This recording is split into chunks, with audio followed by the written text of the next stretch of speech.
Good afternoon. My name is Professor Chandrasekhar. I am from RV College of Engineering under the program of Computer Fundamentals. Today we are going to look at some aspects of an introduction to computer networking.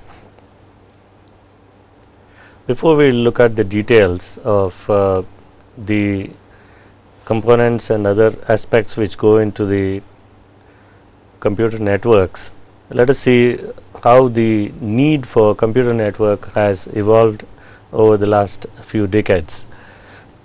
As technology has pervaded our lives, so has the need to gather or collect, process, store, transport, distribute an information from offices, desktops, tabletops, laptops, mobiles and homes. So, the need to have this kind of gathering of information and pre-processing it before it is distributed or stored, and also to have online access to information spread over a wide geographical area. That means people could be accessing databases or web pages sitting millions of miles away across the globe. So, there is a need to have the computers connected together. That means we need communication. So, the result of this need of online access to information spread over a wide geographical area has resulted in merging of computers and communications. Now, let us look at the basic definition of the computer network. A computer network is a collection of interconnected autonomous computers. That means these computers have their own intelligence, they can perform on their own, but when there is a need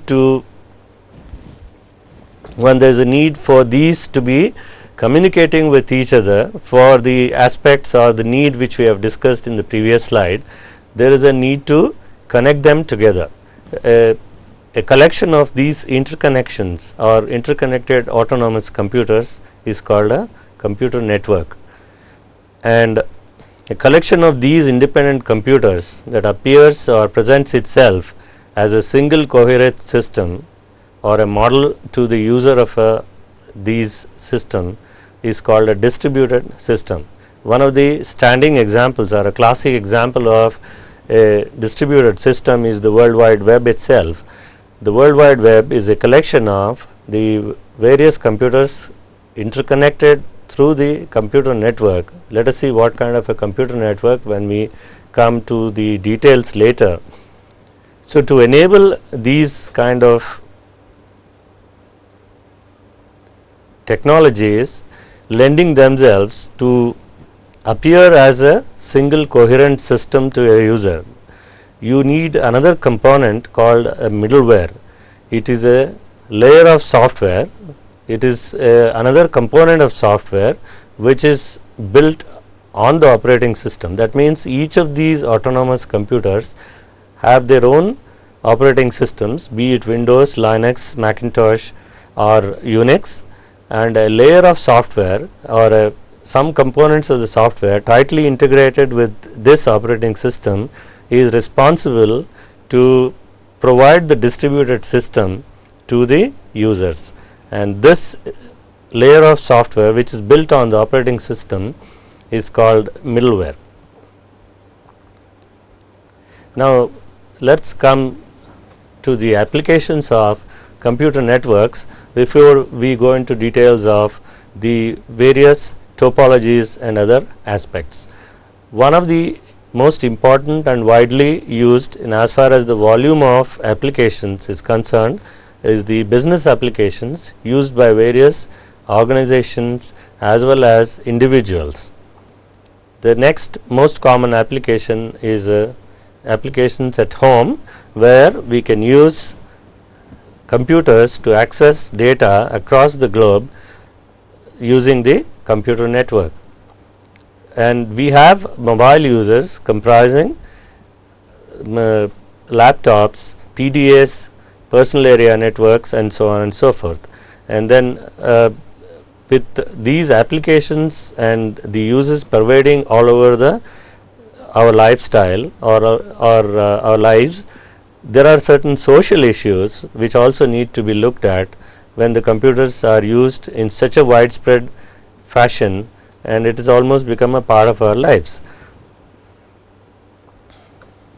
The first application we look at is a business application, and one of the most common business application is to collect, extract and correlate information about an entire enterprise. Here enterprise really means it could be a college, it could be a small business house, it could be a large corporate organization, or it could be a multinational company which is spread across the globe.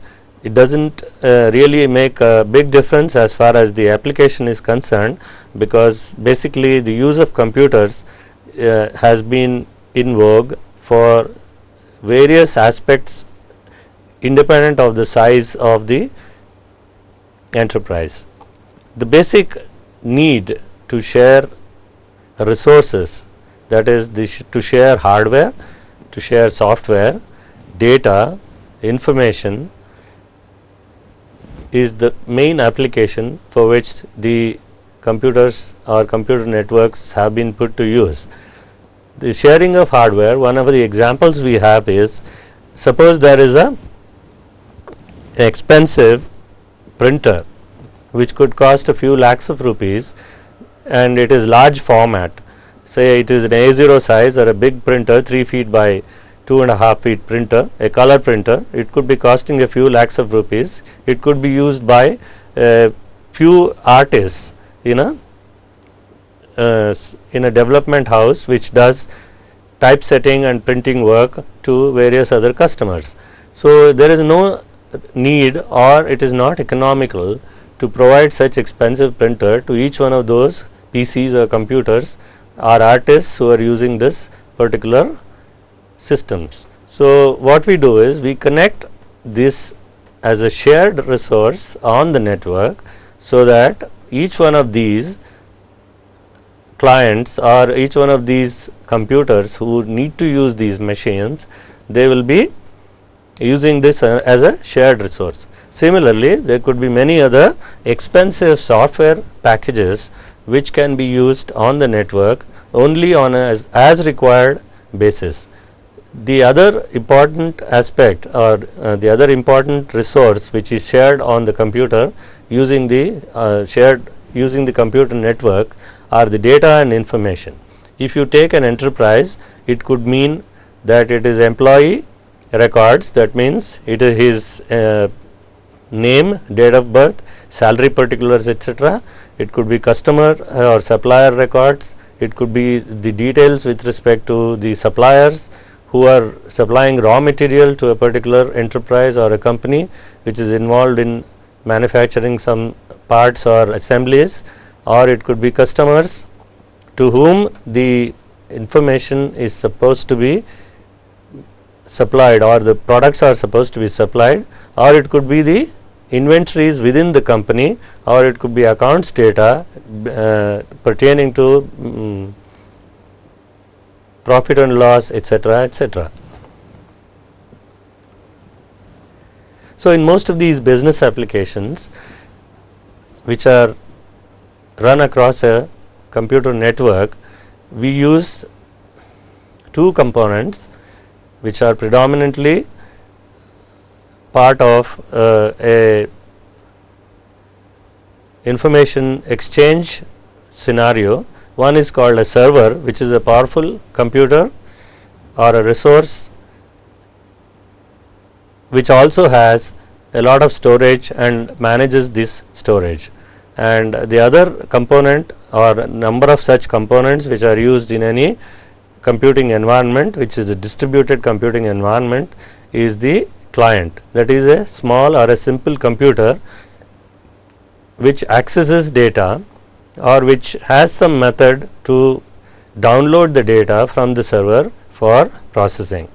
A combination of server, client and data and applications which are connected to a network or which operate on a network is called information system. An information system is primarily a company's database or databases being accessed by a number of employees. So, in order to understand a little more about the business applications for which the networks are used, let us look at a setup where there is a network which you see in the middle over here. Let us see what this network comprises at a later point of time.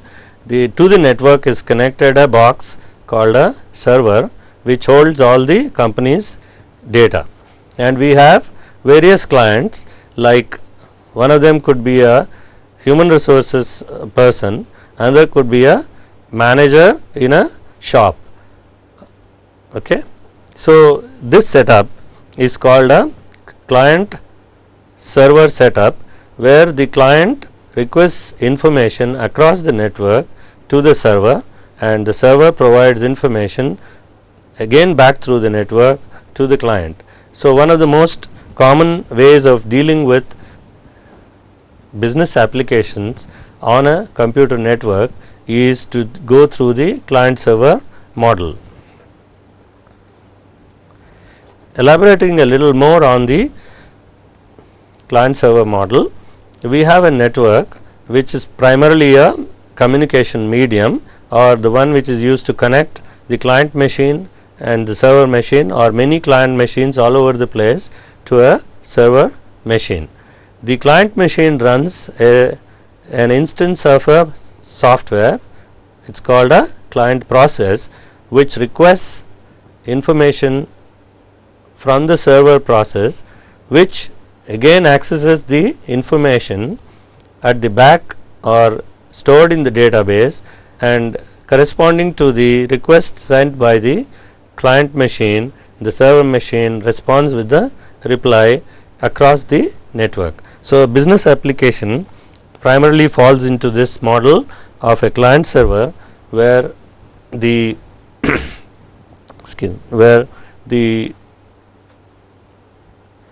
network is put to use both ways, that is connecting the client to the server as well as the server response being passed back to the client. The second and most important application in the business scenario is to provide communication between employees or individuals of an organization or a group of organizations. I am sure with this technology being more than a decade old, all of you are familiar with the email system. However, the advantages of email, in turn the advantages of using networks for email need not be stressed further.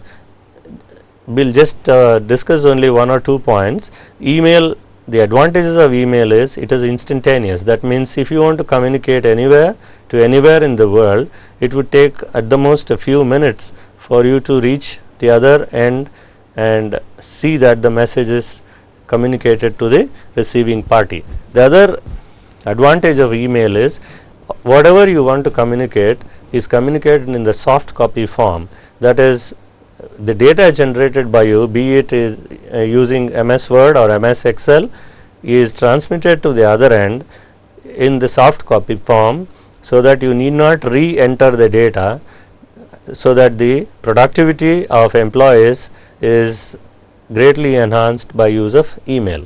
The next most important business application is the video conferencing. Video conferencing, you have seen, you are very familiar with video conferencing because this is used every day by our television channels. That means, you have people sitting in the action, say, talking at the place where there is action, where there is a meeting or they are interviewing somebody on a cricket field. There is a person who is coordinating in the studio, and there is another person who may be commenting at a third location. So, all these picture images on audio and video images are transferred across the computer networks and can be seen as a single video output at the studio or the center, which is then transmitted over the cables to the respective homes. So, video conferencing is another very important application which is used for business using the computer networks. There are of course the other applications like the electronic business strategies where people use enterprise resource planning, customer relationship management, supplier chain management, material procurements, etc., etc.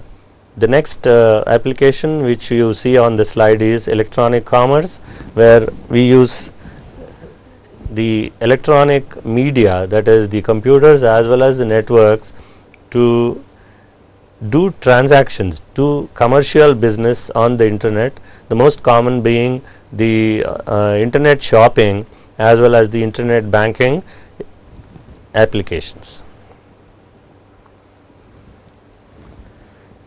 Next, let us turn to home applications, where sitting in the comfort of your home, in the comfort of your study room, or even in the comfort of your bedroom, you can use the World Wide Web for accessing data across the world, be it in the field of arts, business, journals, audio, video, chat, news groups, etc. That means you can carry out just about anything, any transaction with anyone across the globe from the comfort of your home, and computer networks which are the ones which enable you to do this. The other application which is very common, we have seen already the email. Here we see the various people which are who are not really connected on a organized centralized network, but they are one-to-one communication. That means people can communicate between each other, and this communication across the network is called peer-to-peer communication. Suppose you want to talk to your friend across the globe, say in United States, using Google Chat or Yahoo Messenger, the computer and the computer networks enables you to do that by connecting one-to-one between you and your friend across the network. Of course, the most common which we use is computer networks is for entertainment, where there are various sites, internet sites, portals which provide you services of video on demand. That means you subscribe for them, and you pay for those services. They will give you the kind of video, the movies or the other selected video pictures on demand. You can play games, you can listen to music either free or charged, and you can watch movies again free or charged across the network, across the globe. The other applications are of course in the field of shopping, the financial management. You can participate in auctions, you can participate in interacting, or you can interact with your doctors who would be able to give you advice, and that application is called telemedicine. Of course, e-learning is another initiative which most of the educational organizations in our country are implementing. So all these are possible with the use of networks. Then let's turn to mobile users. Mobile users primarily use laptops, personal area networks, personal digital analyzers, and mobile commerce. You can see here there is a combination of everything: a laptop, a mouse which is connected to this laptop through the wireless network, or it is a headset which is connected to this mobile phone through another wireless communication. You can have a printer connected to this laptop without a wire media between these two, and all these can in turn be connected to a hardwired local area network through a device called an access point, which acts as an interface between the wireless network and the wired network. So one of the most common way the mobile network is used is people use laptops to access internet and mails sitting at the airports and lounges and even restaurants, so that you can have access connectivity to the whole world using your laptop. Of course, when there is technology, there is always the social issue or the hassles which these create. So there has to be a control and balance between these social issues and the advantages the technology provides. The news groups, bulletin boards which are posted on the internet can become offensive in the contents they post, and it can either create hurt to somebody or it can create legal issues. So there must be some ways of controlling these. The other aspect of use of email or misuse of email, as it is put in this slide, at workplace, people can be using these advanced technologies for doing things other than what they are paid for. So their productivity is likely to go down. So this needs to be addressed. And of course, the aspects of government versus citizen, where the citizen expects a lot of data to be available and posted on the network, whereas the government may have its own policies and restrictions which also needs to be addressed. The other aspect is the use of cookies. Basically, we will not go into details.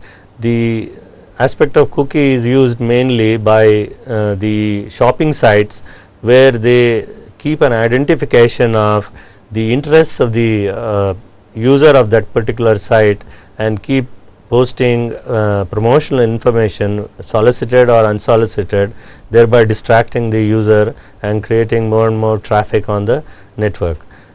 And of course, the other aspects of anonymous content distribution, spam, that is the unwanted mail, and piracy of many of these protected resources like music, etc., can also take place. So along with the advantages of network, there are certain social issues which we have seen in this slide, which also needs to be balanced when the entire infrastructure is put to effective use. Now let us turn to the classification or the taxonomy of networks. The networks are generally either classified by transmission technology or they are classified by scale. Now let us look at one by one. The transmission technologies which are primarily used are broadcast links. Let us see what they mean in the next slide, and either otherwise they are point to point links.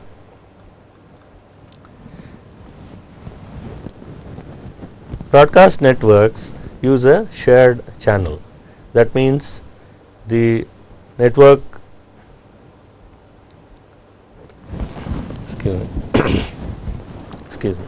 the broadcast networks use common shared medium, be it copper or fiber or satellite links, and the data is converted to packets. Data generated by any of these client networks, they are converted to packets containing the broadcast address. That means the intended receiver's address is also broadcast along with the packet.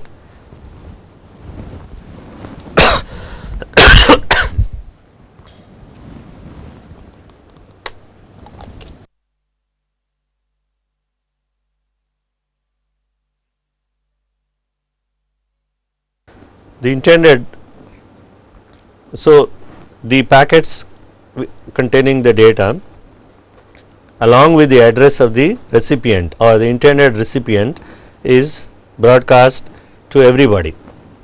So whenever there is a broadcast which takes place, the intended recipient alone responds to that packet or the information sent along with the address, and it is ignored by all the others. So one method of transmitting data is called broadcasting. Another method of transmission of data is called multicasting, where the data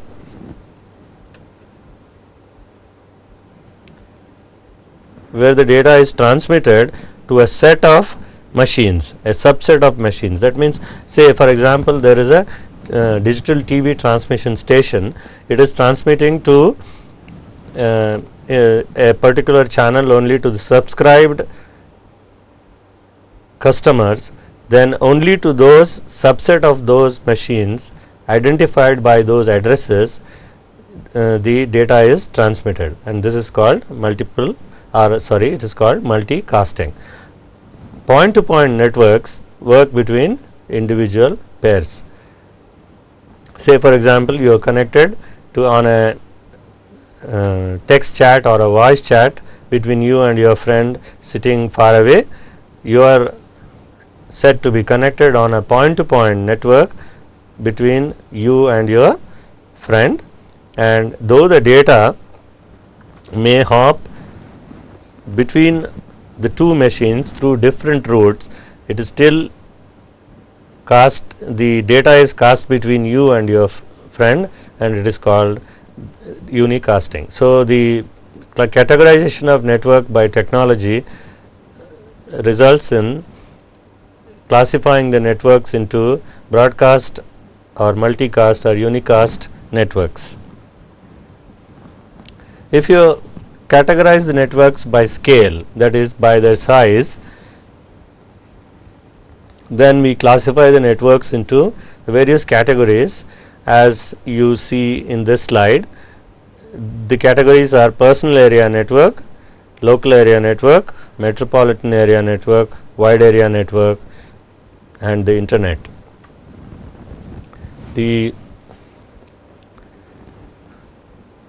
is a thin line of difference between metropolitan area network and wide area network. There could be overlapping as far as the scale or the distance is concerned, but let us look at each of these classifications or categories one by one. A personal area network can be within a small area confined to a table, like holding your desktop, where there is a computer, there is a mouse which is again wireless, there is a keyboard which is wireless, and there is a printer which is wireless, and all these are connected using wireless devices, and it forms a personal area network which is within the size of your work table. And there are other classifications, the next being the local area network, which can be considered as part of a set of computers within a room or within a building or within even a campus, which could be of the order of 10 meters, 100 meters or 1 kilometers in size. As I said earlier, all these are very thin lines of difference or very thin lines of demarcation between the various classifications, and if the network spans a few tens of kilometers, it is called a metropolitan area network, which can be within a city, or it is called an intra-city network. And once the network spreads to beyond 100 kilometers to about 1000 kilometers, it can be an intercity or a wide area network. And all of us are familiar with the biggest network which is connecting all the computers across the world, and that is the internet, which can have more than 10,000 kilometers between the various computer systems. Now let us see the various intricacies of these networks, the local area networks, LAN, MAN, WAN as they called in short terms, wireless networks, home networks, and internetworks. The local area networks, as we said, are confined either to the insides of a room, or a part of a building, or a part of a campus. The local area networks can be configured in various topologies, that means the various computers can be connected through communication medium through forming in this kind of topology or the way they are physically architectured.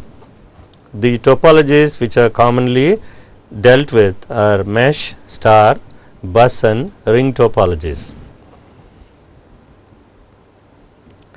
Now, let us see the differences between these one after another. The mesh topology is the one where every computer is connected to every other computer. That means every system here is connected to every other system through a communication cable. The red lines over here which you see are all communication cables. Let us for assume because it is a local area network, let us assume these are all copper cables. So, this mesh topology has a lot of redundancy. That means if this computer is connected to this computer via this cable, the failure of this cable can still result in a communication path being established via this route or via this route. So, this topology is highly redundant.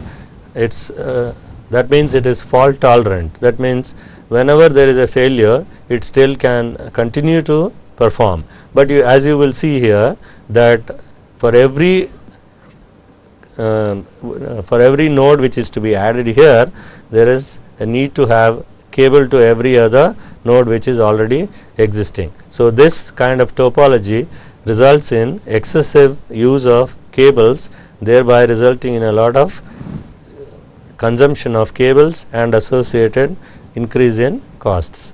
The next common topology which is used is called a star topology. That means there is a device called a hub at the center of the star, though for ease of visibility this is shown as a though it does not physically look like a star, you can assume that these stations are located here and they are connected. So, all of them can look like a star. Physically it may look like a star, but these are connected to a central device called a hub, which in turn interconnects through these various stations. Here the advantage here is you have very little number of cables, it is easy to handle, the cost is less.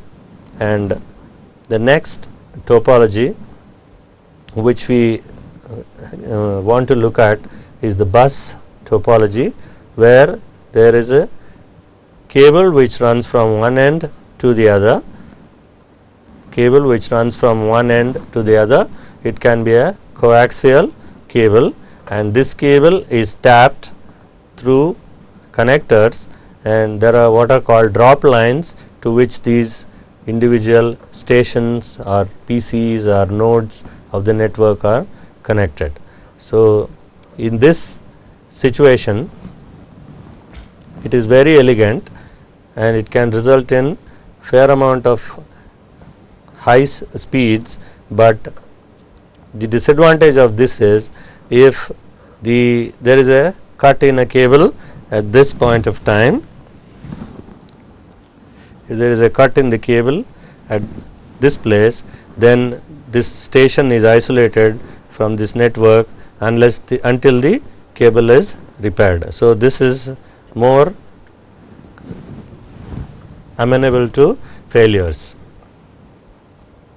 The other topology is called the ring topology, where the stations are connected in the form of a ring across the architecture, and each one of these rings is, each one of the nodes is connected to a repeater for shaping the signals, and these repeaters are connected together in the form of a ring. Again, the disadvantage of this topology is if there is a failure in the one of the connections in the ring, some of the stations can be isolated, or many of these stations can fail depending on where the failure occurs. So, we next come to a topology which is a combination of the earlier two we have seen, that is the bus topology and the star topology. There can be situations where we have stations connected in a room, 3 different rooms in a cable, drop cable fashion, and it's we saw earlier, this is called a bus topology, and each one of those buses is connected to a hub to form a star of each of these small segments. And this topology, since it's a combination of a bus and a star, we have termed it as a hybrid topology. Now let's come to metropolitan area networks, where we have, all of us are familiar with many of the cable TV systems where the television signals are received through the antenna from the various satellites, and these signals are processed and then they are distributed across to various homes through these cables, which all of you have seen across the various streets and tree tops, and even connecting the various electric and telephone poles. So we are looking at a scenario where it's a cable TV based metropolitan area network. It is also possible to connect an internet box with a digital interface to the head end or to the cable station, and it is still possible to give internet connection using the same cabling infrastructure to the various homes, where we have both the TV and the video pictures as well as the internet data, which can be transmitted across the cables to various consumers sitting at their respective homes in a particular metropolis. So a metropolitan area network can have a combination of video and data flowing across the various cables spread across the metropolis. A wide area network is a combination or a few networks connected together.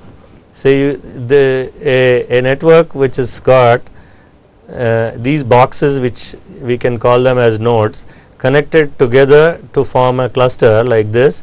We can call them as a local area network. We can call this as a local area network, we can call this as a local area network, and we can call this as another local area network. So in here we have 4 local area networks connected by a wide area gray colored subnet or a subnetwork, which can result in communication from, say, this particular node sitting in one of the LANs to this particular node sitting, or a host sitting in a far away local area network. The components which are very common or which are very predominantly used in wide area networks, they are called routers, which form the part of these subnets. The connection of all these routers forms what is called a subnet, which links all these local area networks together to form this entire wide area network. So this wide area network, again we repeat, comprises local area networks connected together by routers. So eventually, if you visualize that there are so many such subnetworks, hundreds, thousands and millions of them across the world, then all these are connected together, then you will have the well known internet, which again is a combination of the wide area, multiple wide area networks. That means, if suppose this is in Bangalore and this is in Chennai, this is in Belgaum and this is in Mysore, and these can be connected, the networks belonging to the local area networks belonging to the various offices of a company or an institution.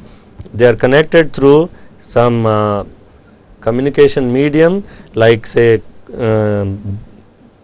copper cables being provided by the various service providers like BSNL, Airtel, etc., or fiber optic cables being provided by the same service providers.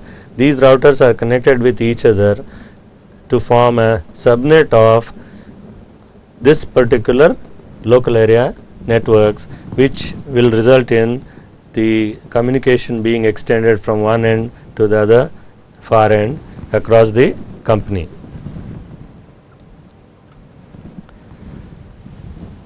Again, the wide area network can be classified into two types.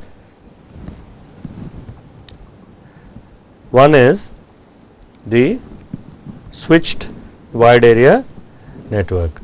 That is, let us visualize two systems, end system sitting here, and they are say between Bangalore and Delhi, and they are connected through various routers.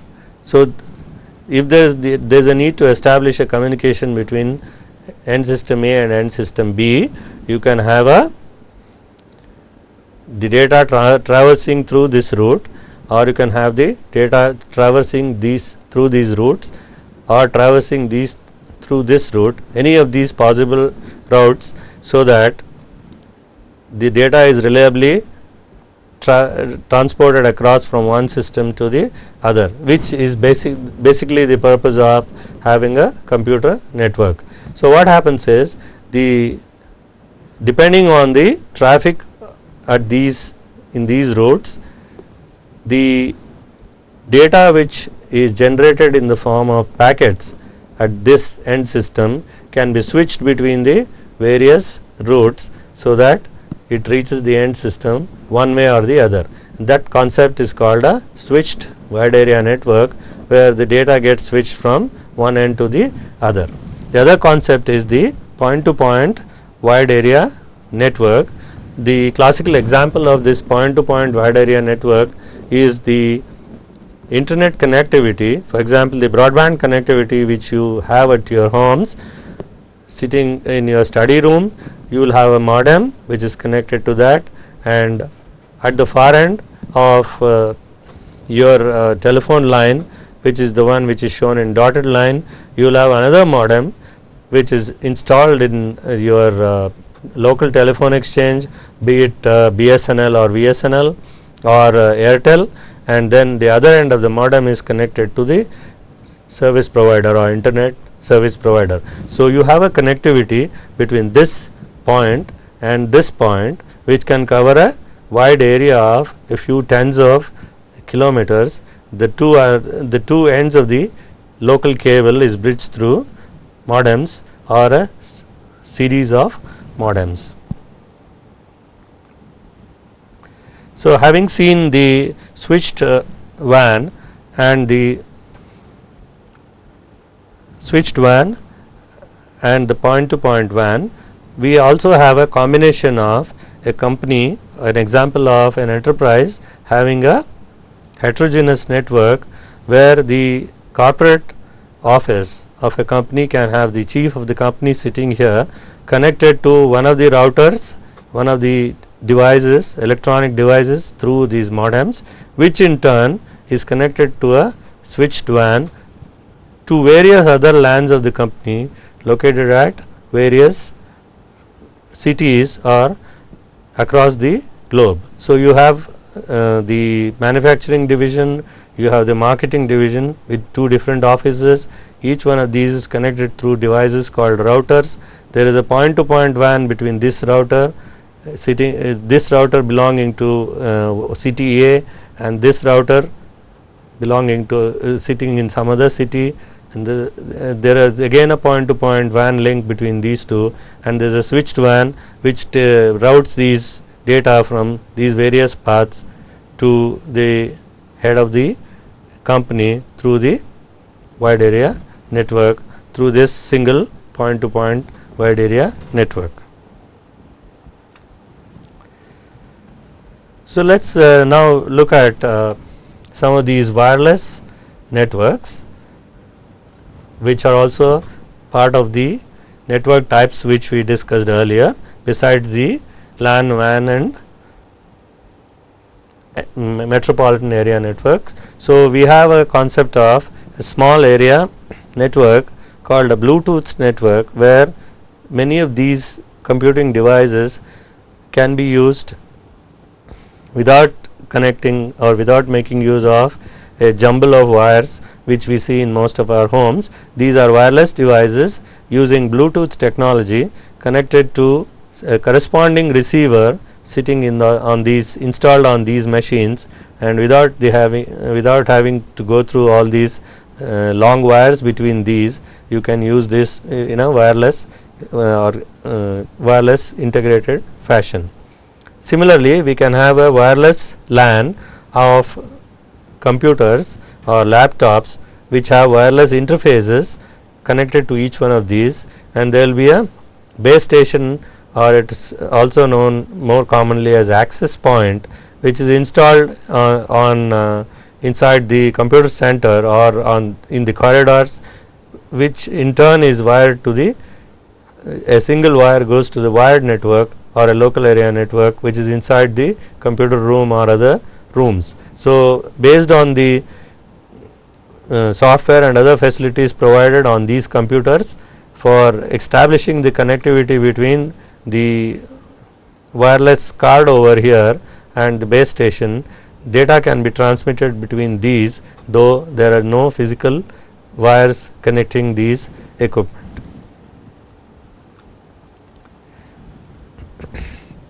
In the case of wireless LAN, basically the components, two important components are the access point, which is a device which converts the radio frequency signals into digital acceptable media, and in turn the other side of the access point is connected to the wired network, and these are small palm size or half the palm size cards which fit into the external slots available for say laptops. However, these days laptops have also come with built-in wireless connections. So the mobility or the connectivity while you are on the move is established between these wireless cards and these access point, the signals traveling between these cards and the antennas of the access points, which in turn is connected to the hardwired network, which can in turn be connected to the entire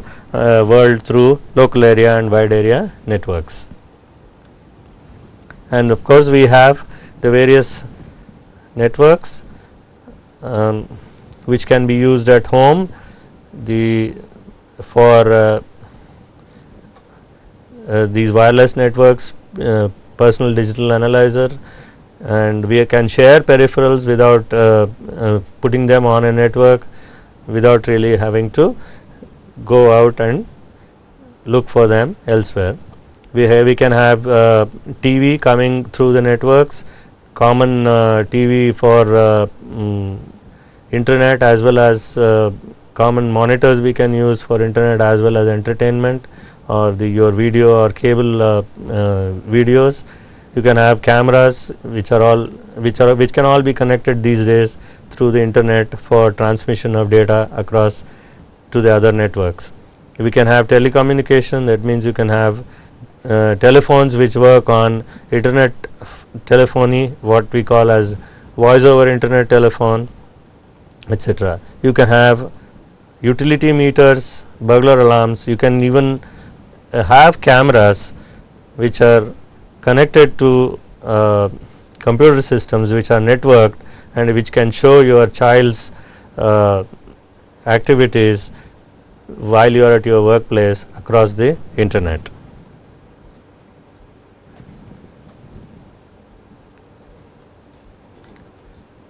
So the important features of home networks which we will see here are the user at home who is not technology savvy is supposed to be installing, so they should be easily installable and the operation should be simple.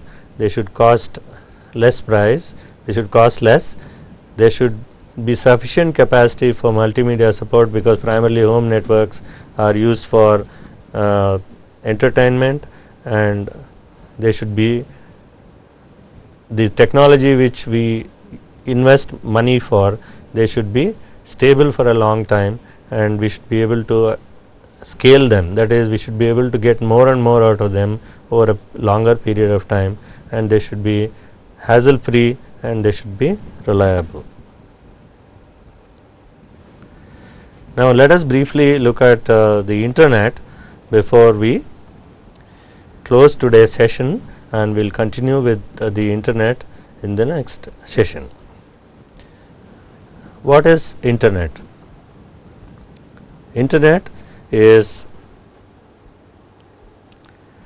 a connection of millions of computing devices. Computing devices meaning they can be tabletop PCs, laptops, desktops, which are generally known as hosts, and network devices which enable communication between these devices.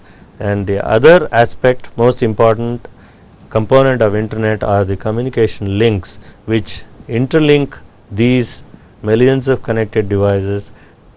The interlinking can be done through copper, fiber optic cable, radio connectivity, as well as satellite connectivity. And to make use of these connected computing devices and communication links, you require network applications. So we will see more of these in the next session. Thank you.